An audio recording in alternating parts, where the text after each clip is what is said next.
A P ഉസ്താദ് മുശ്രിക്കായി പോയില്ലേ ഈ ഗണത്തിൽ? എ പി ഉസ്താദ് മുശ്രിക്കായി പോയില്ലേ ഈ ഗണത്തിൽ? എ പി ഉസ്താദ് മുശ്രിക്കായി പോയില്ലേ ഈ ഗണത്തിൽ? മാത്രല്ല എ പി ഉസ്താദ് ഇപ്പോൾ അസുഖമായി, കുറച്ചു കാലം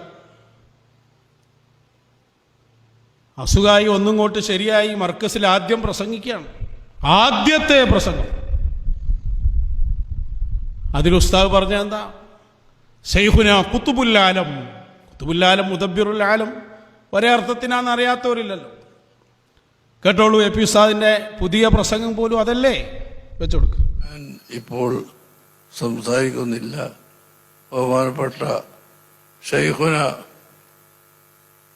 ഖുതുബുൽ ആലം CM അബൂബക്കർ മുഹമ്മദ് അബൂബക്കർ ഷെയ്ഖ് മടവൂർ ഷെയ്ഖ് നമ്മൾ ഇരിക്കുന്ന സ്ഥലത്ത് ഒരിക്കലും വന്ന് അവിടുത്തെ ഹയാത്ത് സുജൂദ് ചെയ്ത് കുറച്ച് കല്ലെടുത്തിട്ട് അങ്ങോട്ട് പടിഞ്ഞാറ് ഭാഗത്തൊക്കെ എറിഞ്ഞു എന്നിട്ട് പറഞ്ഞു അതൊക്കെ നമുക്കുള്ളതാട്ടോ.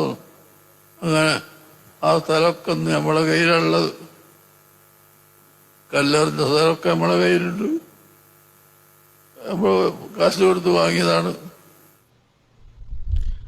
അപ്പോ ഖുതുബുൽ ആലം എന്ന് പറഞ്ഞിട്ടാണ് തുടങ്ങുന്നത്. മാത്രമല്ല പിന്നീട് പറഞ്ഞു വരുന്നത് മർക്കസ് വരെ മഹാനരായ ശൈഖുൽ മശായിഖ് മടവൂർ ശൈഖുനായുടെ കറാമത്താണെന്നാണ്. അപ്പൊ എ പി ഉസ്താദ് ഇപ്പോഴും ആ ഖുതുബുൽ ആലം മുദബ്ബിറുൽ ആലം പറഞ്ഞുകൊണ്ടിരിക്കുകയാണ്.